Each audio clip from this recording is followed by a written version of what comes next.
Welcome to another episode of The Horrific Podcast. We're two musicians who used to play in a band together and share a passion for scary movies.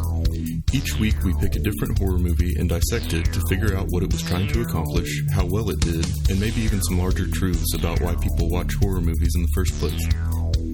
If you haven't seen the movie we're talking about, then don't worry. The first half of the episode will be pretty high level and spoiler free, and then we'll play a warning before we start talking about any major plot twists in the ending. Thanks for listening, and we hope you enjoy the episode.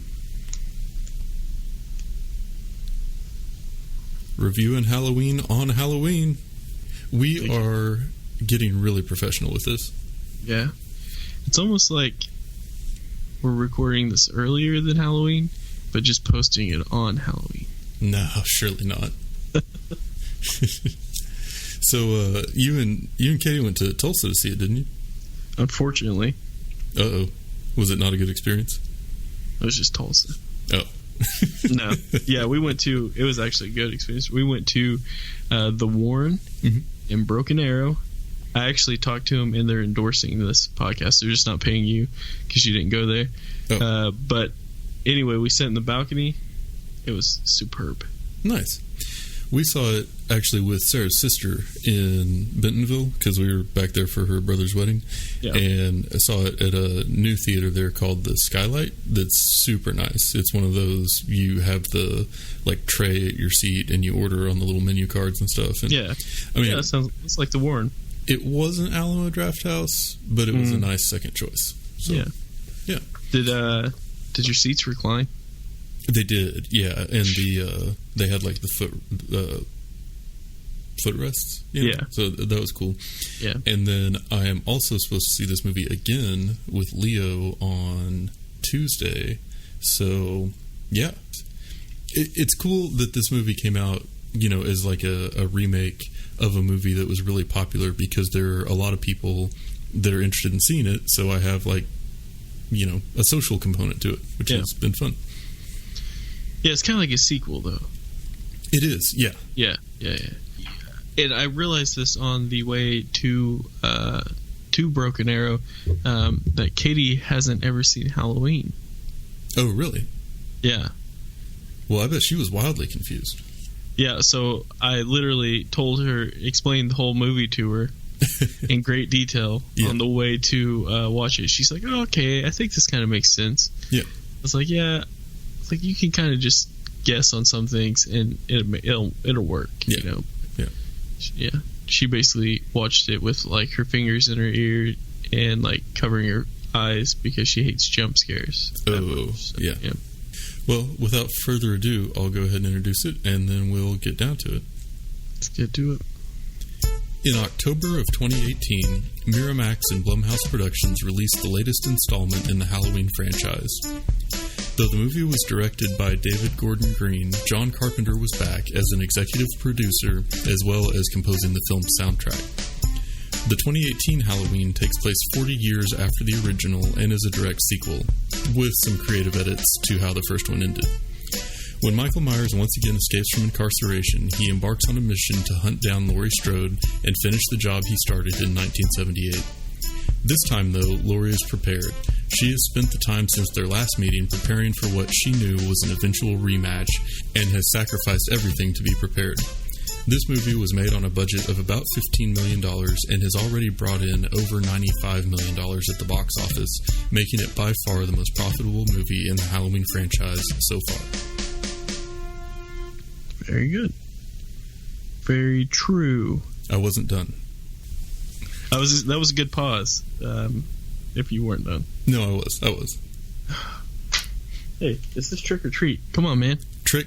Gotcha. Your turn. What'd you learn about this movie? All right. Well, so this movie was released on October 19th, which was Michael's birthday. Oh, really? Yeah, apparently. Interesting. Read it on multiple sources. Kind of sad, but weird. John Carpenter has said that this is the actual last Halloween film. However, they already have contractual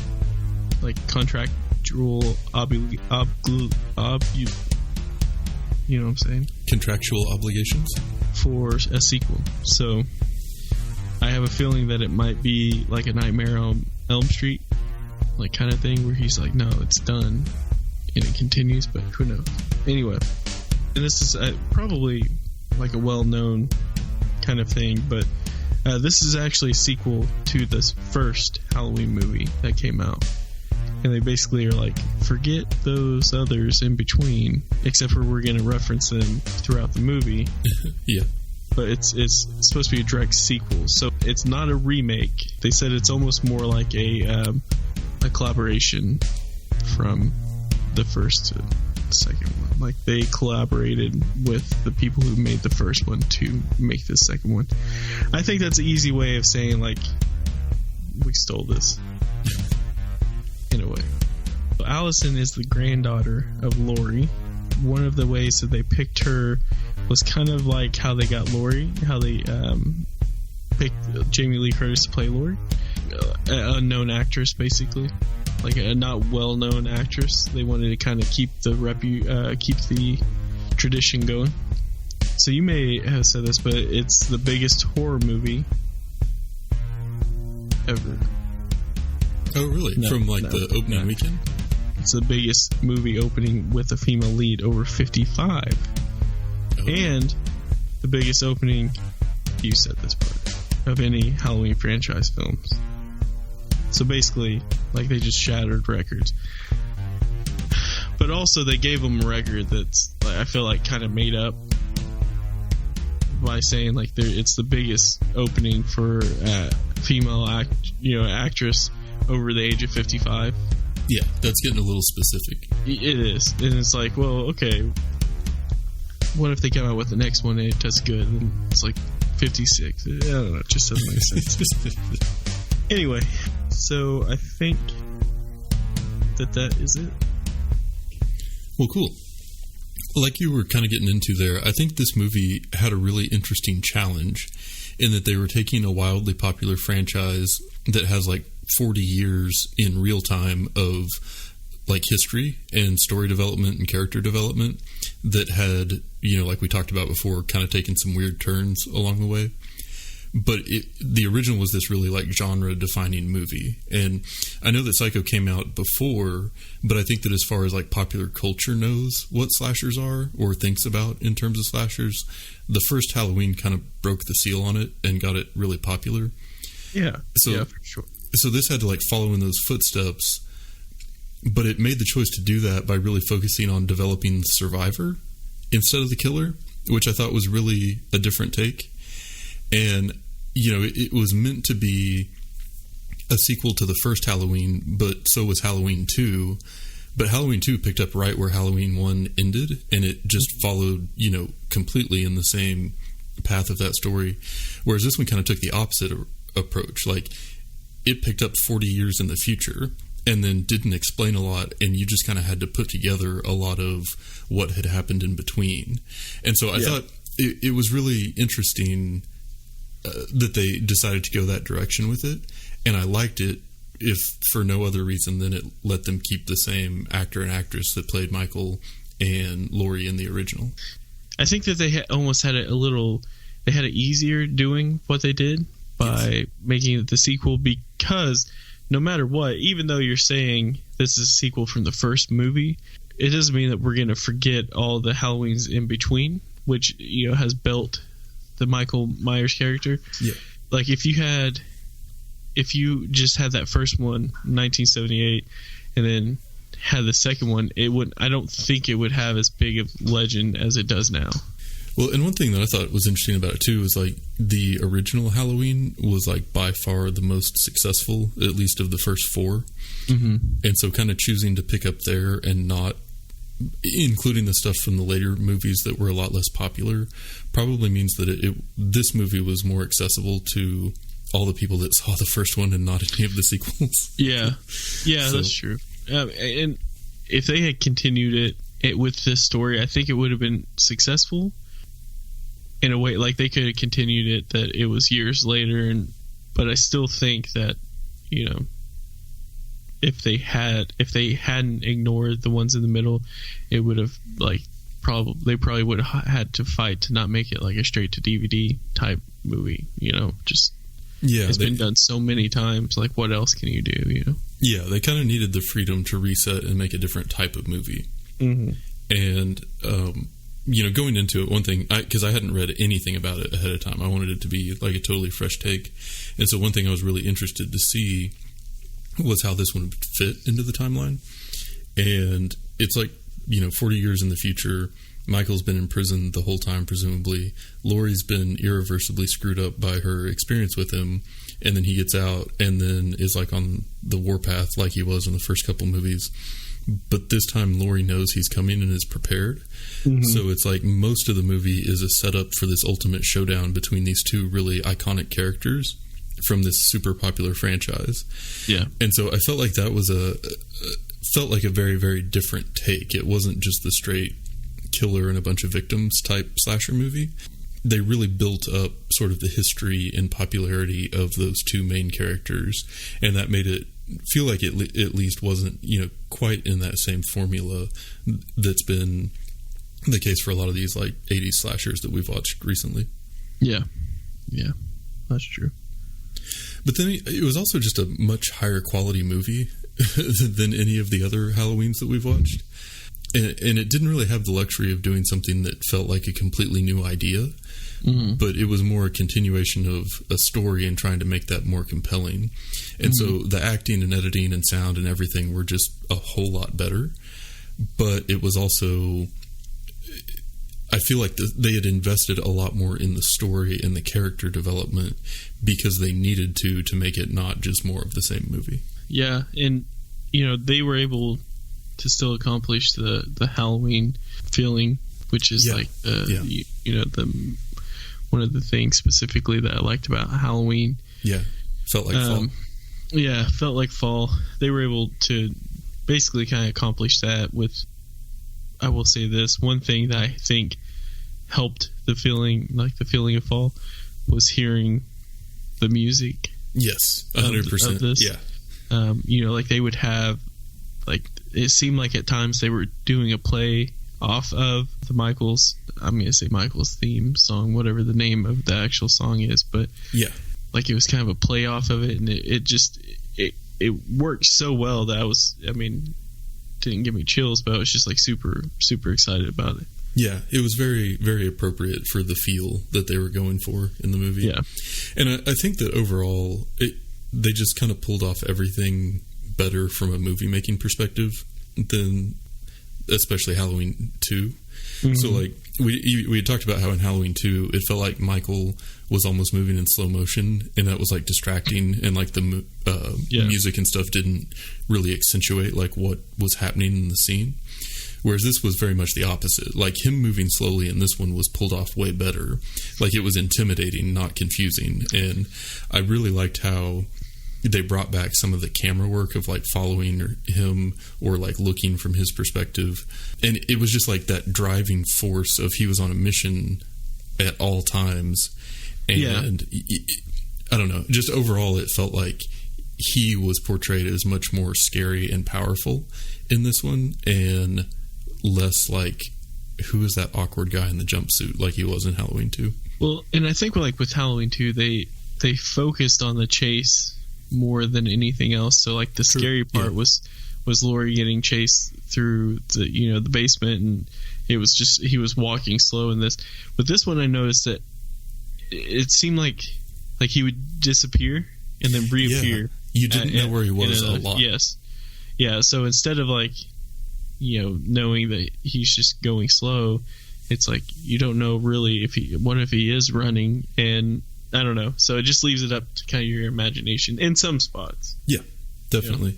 A little bit more like suspense about where he was. Yeah, for sure. And just knowing that he is there, Yeah. And I also thought it was interesting that in a similar way to the first two movies, the whole sequence, or the vast majority of the movie, took place in the span of just a couple hours. So you had kind of that sense of urgency. Like, you never really got that break from the action once it really set in. And I thought that was good. That combined with sort of the mystery about where he was, and this movie went back to something that I had mentioned really liking about the first Halloween, in that you didn't really know what he was capable of. Like, he seemed like superhuman. Like, he almost seemed like a caricature of a villain, not really bounded by reality as much. And I felt like this movie played into that. And we can get into that a lot more after the spoiler warning. But I feel like this one was very true to the things that I liked about him as a character in the first Halloween movie. Yeah. Yeah. So yeah, normally we would discuss who would like this movie, but I'm going to change it up this week. And I know that you hate it when I change it up. But here we are. It's recording, so I'm not going to give you time to complain. Question number 1. Do you think fans of the original movie liked this movie? All right, I get to ask a question after all this is said and done. Maybe. Yeah, I think so. I think so. I mean, I honestly wouldn't see why not. Like, there's not really a reason to not. I felt like they didn't break any of the rules, like much like Nightmare on Elm Street. Yeah. But yeah, I definitely think so. Do you? I think so for the most part. The only thing I would think that somebody wouldn't like as much is that this just felt way more polished, and there was a lot more like story or narrative to it. And I could see people, maybe not liking that piece as much. Like, I felt like there could have been a lot more of like the like in Halloween 2, there were the really kind of creative Michael killings. And I felt like this one had some of those in the beginning, but then after that, it was more of like the face-off and the showdown, and not the picking, the survivors off one at a time. So, I can see that. But overall, I mean, I feel like it was very true to the things that were good about the original. I mean, you also have to watch it with the understanding that it's 2018, and if like you can make a really nice quality movie or film, like just from your phone. I mean, like, it's just like filming over the decades has gotten better. So it's anyway, because I have that problem. I like the movies that don't look polished. Like I like watching Christmas Vacation on like a tube TV because like that's how I used to watch it. Yeah. But anyway. Yeah. Like, I don't buy Halloween on Blu-ray because I don't want things crisp and like clear. Like, I want to watch the old, But anyway. Yeah. So my other question for you was, did you find this movie scary? Nah, I didn't. But I don't think I necessarily found the first Halloween scary either. It's just not the type that we've kind of talked, and we've talked about this over the podcast. It's just not the type that has, really sketched me out. There was definitely a couple of jump scenes that got us, but that's normal Halloween fashion. But yeah, I didn't leave it feeling scared. Yeah. I definitely feel like this one was kind of a more accessible horror movie for the most part. Like, general audiences, as you could tell by its box office performance, would do okay with this one. Right. It wasn't like an Evil Dead level gross out type movie, and it wasn't like a Paranormal Activity level you're gonna be terrified of everything in your house movie. But there was a sequence towards the beginning that I thought was actually like just real good raw horror, but we'll get back into that when we talk about specific scenes. So cool. Yeah. Well, cool. Do you want to play this? Ask my question. Oh, okay. Here we go. So you sat at a chair, or in a theater, you sat down, you had a table, and you had a menu, and you could push a button, and someone would come and you could order from them, correct? There was not a button. There was just like the little card that you would put up in the holder, and they would come by and check for it. Okay. So did you get your popcorn before you sat down, or did you wait until the movie started and then got your popcorn? We ordered the popcorn in the very beginning because Sarah's sister ordered it. See, the Warren, you push a button and they come, and I waited, and so the movie started at 4:20, and I waited and I pushed it at 4:19, and she came at 4:20, and it finally got there by about the time that the trailers were over with, and then I was eating popcorn right at the beginning of the movie. I was more excited about that than I think the movie. Have I told you about my like superstition? No. Where I'll order the popcorn as soon as I get there, but I won't start eating it until the actual movie starts. Until it starts, yeah. Like, I won't eat it during the previews. Right. Yeah. that's why I had to do it, because I knew I would because I was super hungry too. And but yeah, I was just, so that's a heads up to all you people out there. You go to a movie theater, wait. Did we just become best friends? Order your popcorn. We've eaten probably like a ton of popcorn, like literally in weight together, like a metric ton. Yeah, I could eat my weight in popcorn. Oh yeah.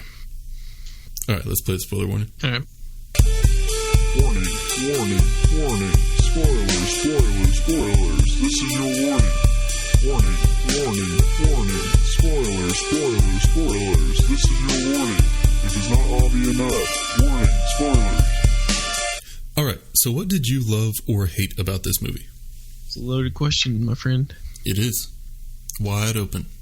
I didn't actually have too many hates about the movie. I thoroughly enjoyed it, actually. I thought it was interesting how they brought in the journalists at the beginning that were trying to figure out, like, or trying to basically, like... Yeah, the podcasters. Yeah, I was just like... Is there anything worse? I hated them immediately, but yeah, I think their name was Aaron and Diana? I didn't even bother learning their names. Yeah. Nothing. Basically, they brought in podcasters, and it wasn't us. And I was like, "Huh? I guess we forgot to check the email." Just a disgusting breed of human. Yeah, but it's kind of like everyone, because everyone has a podcast nowadays. That's true. Basically, we just don't like anyone. Anyway, I liked how they did. I liked how they did that because it helped introduce Michael back into the picture, and it was early on. Yeah, because going into the movie thinking like how are they gonna just like bring him back up, and like, I don't know, it's just curious, and I thought that was kind of a smart way to do it, and also a smart way for Michael to get his mask back, because that was the other thing I was thinking, like that has to be in like police. I don't know, like who has that mask basically. Yeah, but I thought that at the end of the first one that he left with his mask, so I don't know how they got it. Anyway, I guess they captured him again, and yeah, okay. Anyway, so I enjoyed that, and then this is going to kind of tie into my scenes that I enjoyed, but basically I really enjoyed the aging that they did on the Michael mask, because not only is Michael older, but the mask is older, and so that they kind of did that adding, or that old, I don't know, they did that special effect to make it look older. What else? There was just a few scenes where they kind of did the iconic, like, Michael in the reflection. Yeah. So, like, it was like that in the first movie, too, but there's a couple scenes where it's just him standing there looking at someone through the glass, like he's fixing to kill a lady in the house, and he's standing there out the glass, and, like, you just see his reflection, and you can't see his eyes, you just see the mask, and it's just, like, super creepy. But yeah, I like how they brought that back. There's humor in some of the parts of the movie, which I thought was like acceptable. Yeah, like sometimes they throw in humor and it's just like, gosh, it's just stupid. Yeah, it wasn't like the token corny guy. You know what I mean? Right. Like there was like some actual decent humor writing that went into the script. Yeah, and so yeah, I definitely appreciated that and enjoyed that one. Yeah, I mean, it was just, there weren't too many things I didn't, I guess, enjoy about it. Yeah, so I had 4 things I liked and 2 things I didn't. And I'm going to get into some scenes here, but here we go. So one thing, as I was kind of mentioning before the spoiler warning, I liked that he was invincible again. Like, he always came back. So, you know, he would get shot, or he would get hit by a car, or he would get his fingers blown off, but that never really slowed him down for very long. And so it was like every time you thought that he was dead, he wasn't. And so kind of playing up that whole element of his character as just being this unstoppable evil force, I really liked. I also liked that he was doing some of that stuff where he would like place the bodies where people would find them again. So like when coming up on that cop car and finding, you know, the body there, or in the house, you know, kind of stuffed in that closet. That was something that I thought worked well in the first movie, and I thought it was kind of cool to see them bring that back. Yeah. Also love to see podcasters get what was coming to them, because you know what? I agree. Hey. I agree. You make those choices in life. That's how you pay. Yeah. And then I also love that it never showed his face. I feel like there were so many places where they could have, and almost did. And almost, yeah, it was like they were teasing you with it. And so the fact that they didn't I really enjoyed, because I feel like that would have worked against what they were trying to accomplish with his character, which is really that it's just this, like I said, unstoppable evil force. You don't need to humanize it anymore because it stands for something more than that. Yeah.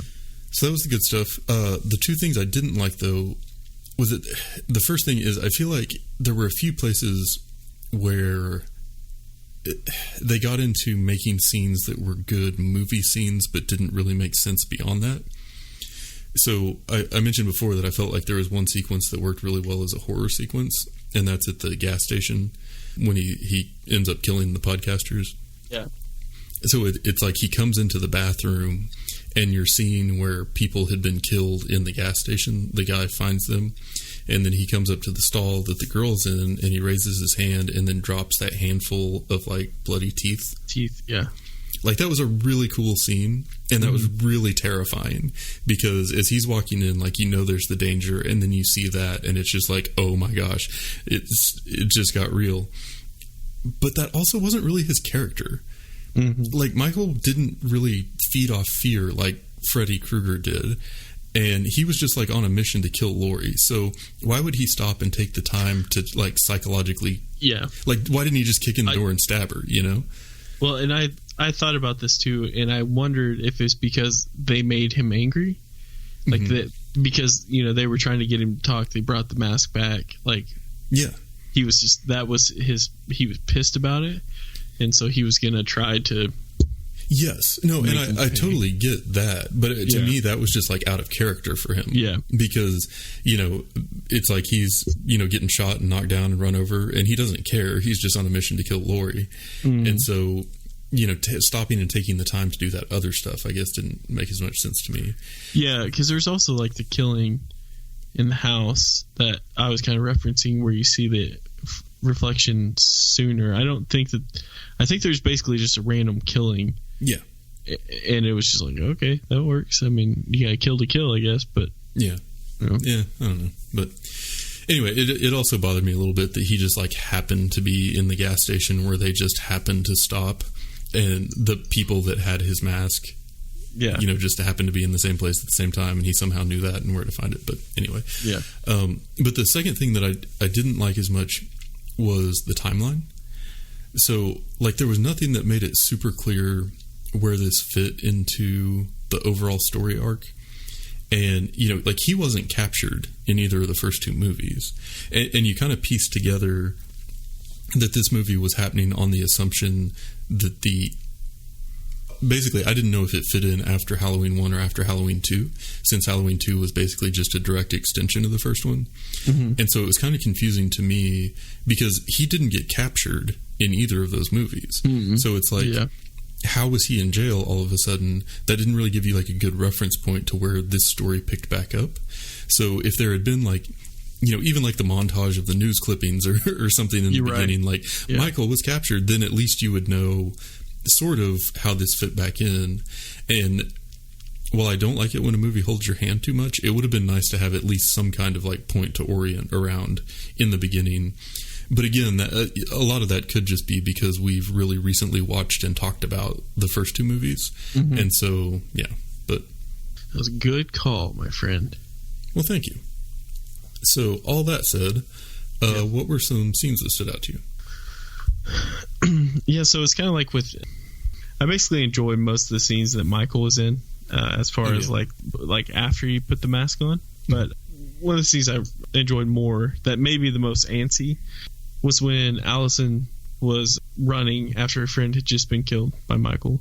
Yeah. And the sheriff pulls up, and the sheriff has the crazy doctor with him, hits Michael. Michael falls to the doctor, and the sheriff get out. Sheriff gets stabbed by the doctor, and Michael's kind of like knocked out, and they think he's dead, but knocked out. Meanwhile, Allison's in the back seat, and the doctor puts Michael in the back seat of a police car with Allison. Like, that was like what I thought was super intense, because it's like at any moment he's going to wake up and like just want to kill her, because it's Michael. So like I really enjoyed that scene. I really liked that scene. Well, and I thought that was a good twist, that the doctor kind of turned on the cop and was sort of like seduced by Michael or something. Yeah. I thought that I didn't see that coming until it happened. See, it was a good twist, but I think the doctor showed his cards too soon, because there was something else that happened earlier in the movie where it almost seemed like he was just obsessed, like with understanding him.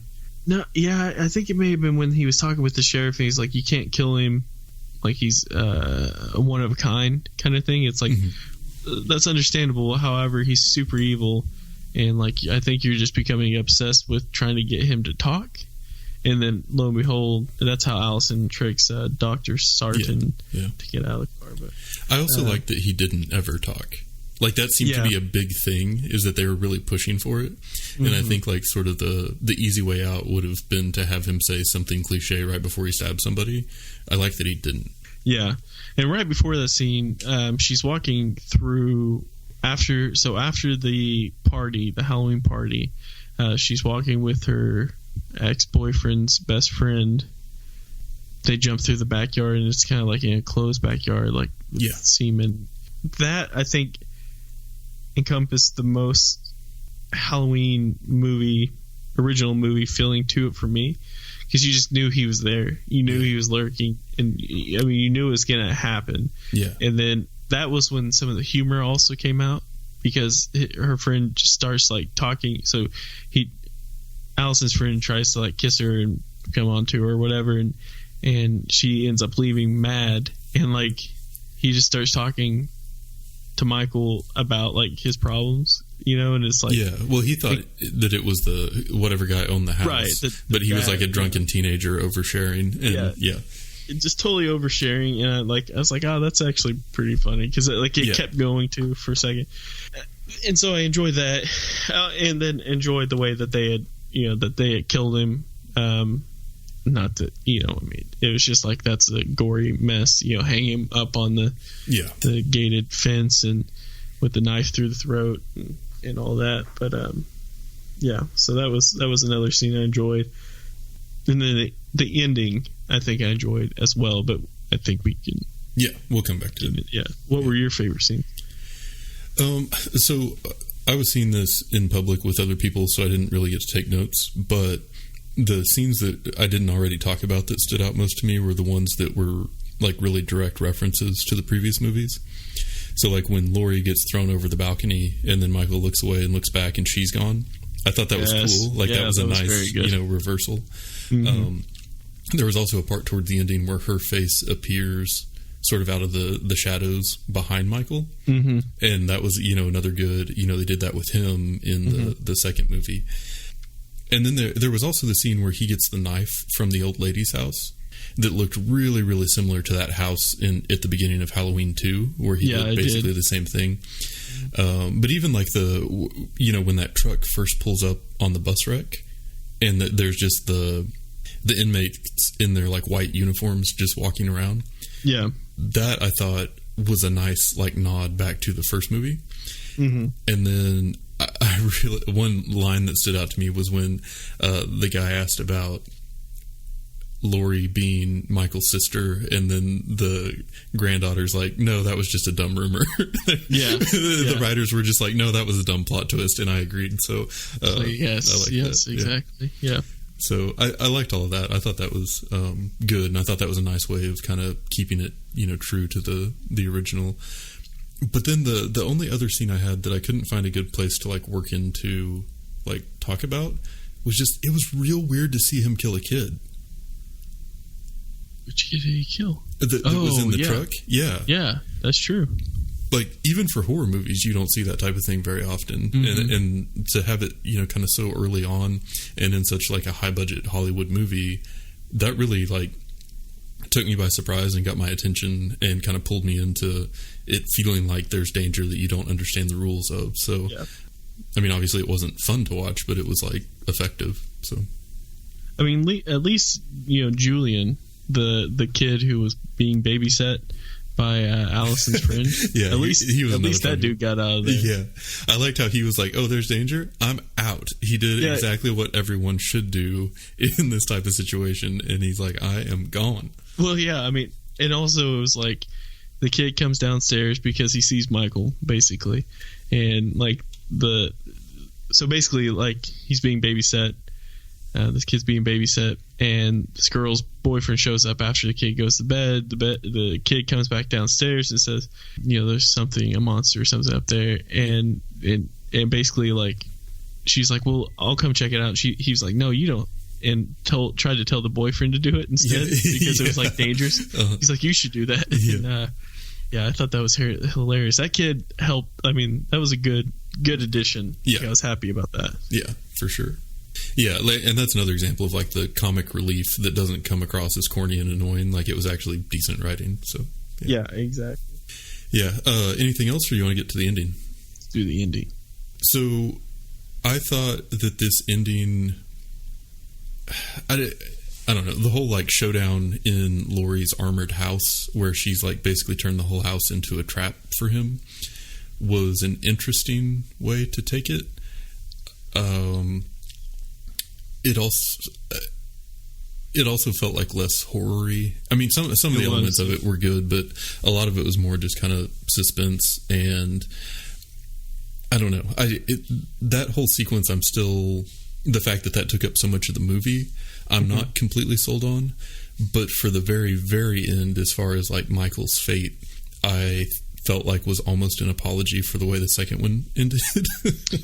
Yeah, so the thing that I thought was going to happen, because I like to make my mid-movie predictions, was I thought that Allison was going to be running through the woods and stumble upon the house, and Michael was going to basically like kind of hold her captive, and Laurie was going to trade herself for Allison. Yeah. Like I just knew that was going to happen. Like grandma was going to sacrifice herself to save the granddaughter, and Michael was finally going to get her, and then they were going to kill him or whatever.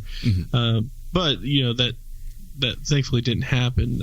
I do have to say, like, it completely took me for a surprise when they like trapped him in there. Like I didn't expect that either. Like I didn't know how it was going to end. But basically, they trapped Michael in the basement and like just lit that son of a gun on fire, and it was over with. But so at the end, they go back to the flames, and he's not in the flames. Yeah. And then there's heavy breathing like right after that, and it makes you wonder, like, okay, how's he gonna get out, or did he get out, or what? But who knows? Yeah. And I felt like that was an ending that was actually consistent with him as a character, like the very first Halloween had. The way that Halloween 2 ended was that they similarly had set him on fire, and then he falls down and you see his face melt. Like, it goes out of its way to show that, like, no, seriously, he's really dead this time. Whereas with this one, you just watched him not die when he should have the whole movie. So why would you assume that, being in the fire would kill him? So they kind of left that door open, and to me, had it ended any other way, it would have been kind of corny and predictable. But this, like, fit with his character, left it open for another movie, and almost sets it up to be even scarier, because it's like Laurie just spent 40 years trying to come up with a way to stop him, and that didn't work. So what hope does anyone else have? And so if they do end up making a sequel to this one, I'm really curious to see the way that they go with it. But I felt like I felt like the ending to this was the way the original sequel should have ended, and so I found it satisfying from that perspective. Something that they added in the middle of the film was kind of interesting too, when they had Michael lose a couple of his fingers. Because that kind of made you wonder, like, okay, is he like superhuman or what? Because I mean, he just lost some fingers and he's bleeding pretty bad and all that. So I think that they try to add some layers to the Michael character for sure, but I'm definitely interested to see if they come out with something or if this is it. Yeah, the way that they ended this one, I will be interested in seeing the next one if they choose to make it. Whereas after watching Halloween 2, I didn't really feel like I needed to explore the franchise a lot more. Yeah. So, yeah. Yeah. But, well, cool. Yeah, so a big budget horror movie in theaters at Halloween in 2018 that we both are pretty positive on and would recommend. So congratulations, universe. You've managed to do something that we didn't hate for a change. Yep. I do have a prediction. I have a prediction that they're going to be coming out with more and more mainstream horror movies that are actually kind of decent. Along those lines, did you see the trailer for Pet Sematary? No. Yeah, so that was on when we saw Halloween. That was at the beginning. And I'm going to read the book. So is that a remake? I would assume so, because the way that it was set up, because I've not read the book and I've not seen the original, but the way it was set up, it was a lot of like introducing the concept. And so I don't think it could be like a sequel. I could be wrong on that though, and I'll look into it more. Huh. But just based on that preview, I'm real excited for that movie. Nice. Yeah, I was just thinking of like, Get Out and a couple other horror movies that came out. It's like, okay. That are written, not necessarily, but not necessarily written by, that one's not by a comedian, but, Get Out and Halloween had Danny McBride writing, and he's I read that. Funny dude. Yeah. So it's like, hey, maybe these people will branch out and come up with some crazy ideas, Yeah, it's like since horror is making money now, you're getting a lot more voices in the genre, which is cool. Yeah, exactly. Yeah. Well, cool. So I guess the only thing we have left is to ask, what have you been listening to? I've been listening to Monster Mash all day. I like it. So this week, which actually started on Tuesday, I was listening to Handsome Furs. Oh, nice. Bass Control. Yeah. The Handsome Furs band, and the album's called Face Control. Came out in 2019. It has one of my all-time favorite songs. Do you want to say the name? Radio Kaliningrad? I think that was 2009, not 2019. I said 2009. I heard 2019, but I might be wrong. Was your head up your butt when I said it? I don't know. I'm sorry. I'm so cranky right now. Maybe it was in the future. I'm sorry. That's a great song, though. That's one that I go back to a lot. And it reminds me of when that album was new, and you and me were rolling around when you came to visit me in Ponca. Yeah, for sure. That whole, basically like Handsome Furs, then you have like Sunset Rubdown, you have Wolf Prey, like basically it's like a group of musicians, I think from Canada, and like just putting out just some like intense stuff, and like it never seemed like any of the bands lasted more than a couple of years. Yeah, because they all had like 10 projects. Yeah, exactly. And but anyway, so basically I like Radio Kaliningrad so much that was all I kind of listened to. So I was like, I'd be willing to bet that they have some other good songs on there. Yeah.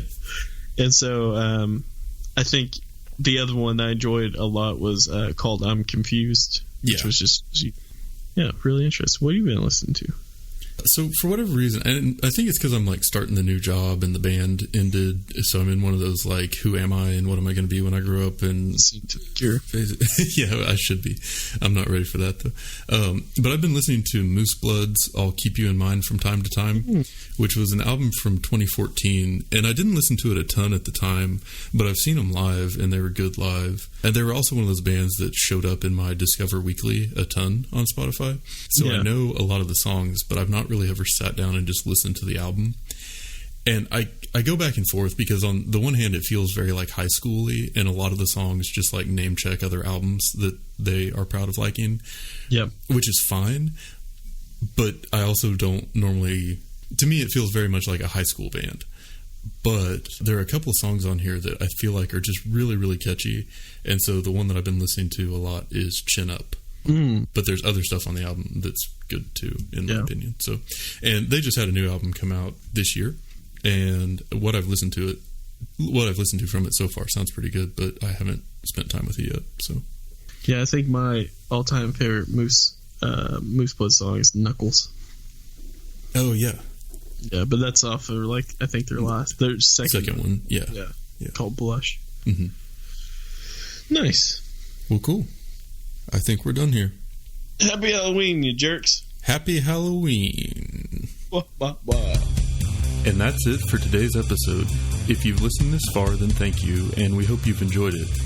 We're always looking for new ideas, so if you have any questions, comments, or movie suggestions, please send us an email at thehorrificpod@gmail.com, or feel free to comment on or message our Facebook page.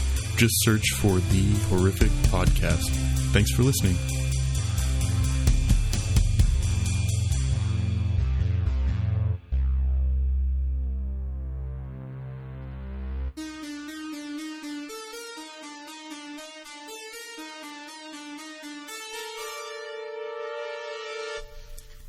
Yeah, no, agreed. And one thing that I thought was kind of, I just had a total brain fart, like mid-sentence there. Well, she didn't answer. Damn it. I don't know. She's going to call back soon. All right. So, scenes. Yep. So, yet again, this is one of those movies where it's kind of like, oh, of course, hold on.